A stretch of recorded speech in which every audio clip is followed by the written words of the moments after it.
وصحبه أجمعين.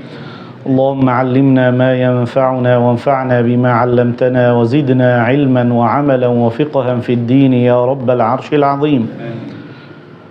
وبعد يا أيها الأحبة، فإن من خير ما يحرص عليه الإنسان المسلم في هذه الحياة القربات إلى الله عز وجل، أو القربات إلى الله عز وجل.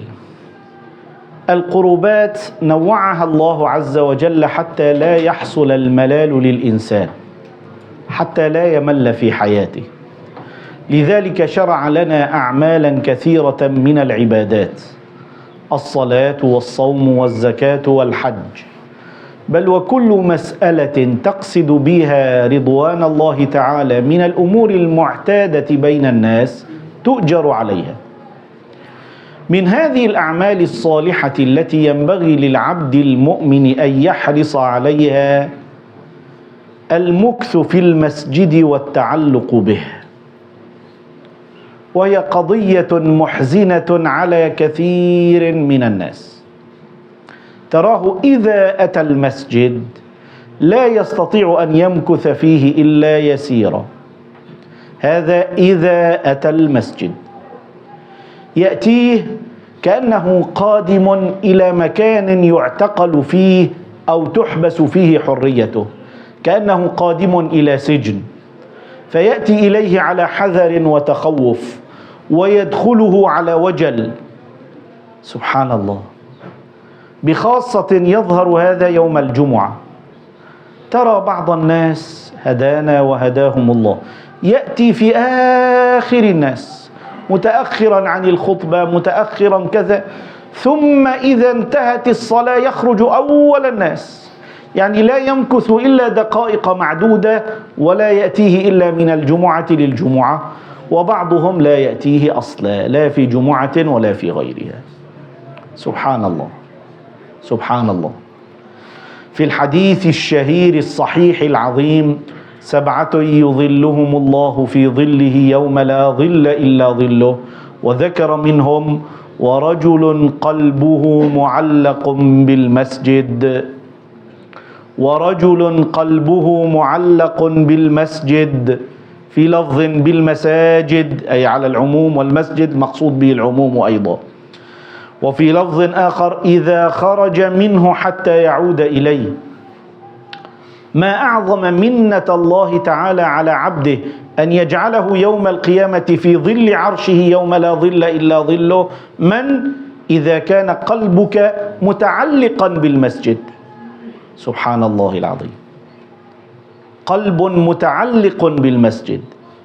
لذلك كان سيدنا رسول الله صلى الله عليه وسلم إذا رجع من سفر كان أول شيء يأتيه هو المسجد. يأتي من السفر فلا يدخل بيته ولا يزور أحدا، يأتي إلى المسجد فيركع فيه ركعتين تسميان سنة السفر، يصلي ركعتين ثم يدخل إلى بيوتاته. سبحان الله. هذا تعبير على أن الإنسان هو انعكاس لما في قلبه. قلبك بما تعلق، فبحسب تعلقك تكون مكانتك. فإذا جئت إلى المسجد كأنك تقول: يا رب أنت الذي أتعلق بك فضلا عن كل الناس، أنت الذي أقدمك على كل شيء، أنت الذي أحبك قبل كل شيء. تقول السيدة عائشة رضي الله تعالى عنها وقد سئلت يوما عن حال رسول الله صلى الله عليه وسلم في بيته، فقالت: كان يخصف نعله ويرقع ثوبه ويكون في حاجة أهله، فإذا حانت الصلاة فكأننا لا نعرفه ولا يعرفنا. على المسجد خلص انتهى كل شيء. ما أجمل هذا التعلق وما أرقاه. لما تقول: إلى أين ذاهب؟ إلى المسجد. ما المسجد؟ بيت الله. ما أرقى هذا. فكرها في نفسك، ثم بعد ذلك احرص على تشجيع عباد الله على هذه القضية. للأسف الآن مساجدنا معظمها فارغة. بعض الإخوة كان يقول في صلاة الفجر: وباقي الصلوات ليش يعني ممتلئة؟ ليش باقي الصلوات أثناء النهار وأثناء الليل بدايته المغرب والعشاء ليش تمتلئ؟ سبحان الله. كثير من مساجدنا فارغة لا تجد فيها إلا للأسف كبار السن. كبار السن.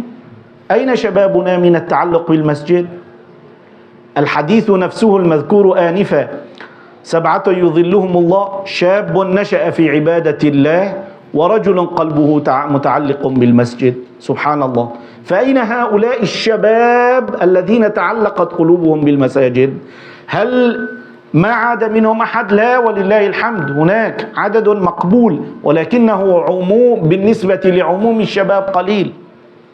أين توجيهنا نحن الكبار لأبنائنا وإخوتنا الشباب بهذه القضية؟ أن ترى شابا متعلقا ببيت الله يحفو إليه، يرغب بالدخول إليه، لا يرغب بالخروج منه. سبحان الله. سبحان الله. أين هؤلاء؟ لماذا قلوا في مجتمعاتنا؟ انظر إلى قادة الأمة عبر العصور، قادة الأمة الحقيقيين، لا أعني الزعماء السياسيين الفارغين، عبر العصور. قادة الأمة أبطالها، شجعانها، صالحوها، المقتدى بهم من أهلها. انظر إليهم، هؤلاء كلهم قلوبهم قلوب أهل المسجد، متعلقة بالمسجد، يخرجون ويدخلون إلى المسجد. هذا المكان الذي يهفون إليه، هذا المكان الذي يحبونه، هذا المكان الذي يرغبونه. انظر سير العلماء والصالحين والأولياء، كلهم حياتهم معظمها تقضى في المسجد، لا لأنهم كسالى لا يعملون خارج المسجد أبدا أبدا، بل تعلقهم في المكان الذي يحب. كانوا قديما في أمثالنا الشعبية يقولون بالمثل الشعبي باللهجة العامية يعني الإجر بتدب مطرح ما بتحب. تدب تمشي، دب الشيء على الأرض أي مشى مطرح ما بتحب. سبحان الله. هذا حقيقة. الآن كثير من شبابنا هواه الملاعب، يذهب إلى الملاعب يقضي فيها الساعات الطوال. الآن في عصرنا كان قديما المقاهي، هلأ صارت مقاهي أرقى، مقاهي كافيه. بقول لك ما بقول لك مقهى، قبل يقول لك قهوة، الله كافيه. إيه طيب مشان الرقي. نحن متخلفين الذين كبرنا، نحن من العصور الحجرية. راي على الكافيه، هنا كافيه، على الجامعة كافيه. الجامعة مشان أدرس، ما تستطيع أن تدرس في البيت؟ لا. طيب في المسجد؟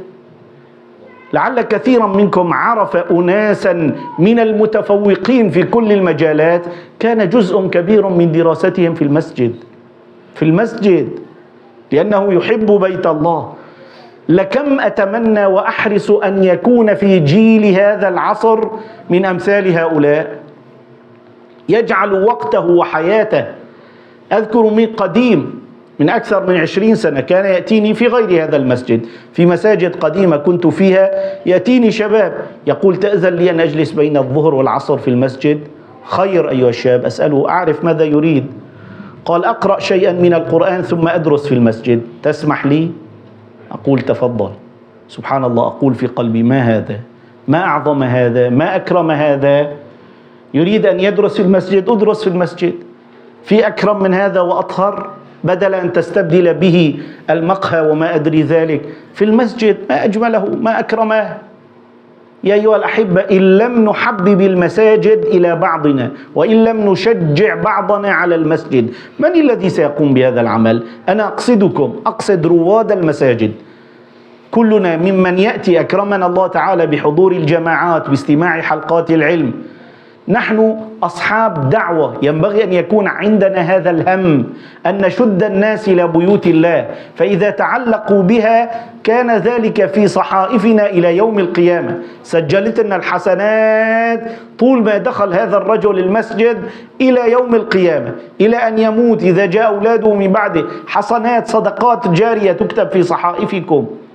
فاحرصوا على هذا. يعني يخرج كثير منا، الآن خرج يجلس مع صديقه مع جاره، يؤذن المؤذن، يقوم هو ويبقى جاره جالسا. كيف ترضى؟ قال ليش بطلع بإيدي؟ شلون يعني؟ ما كل شغلة نحن هذه مصيبتنا في هذا العصر. كل شغلة هذا بقول لك ما بطلع بإيدي، والشغلة اللي بدي إياها لا بحسن بساويها. بس اللي هيك شوي بقول لك ما بطلع بإيدي.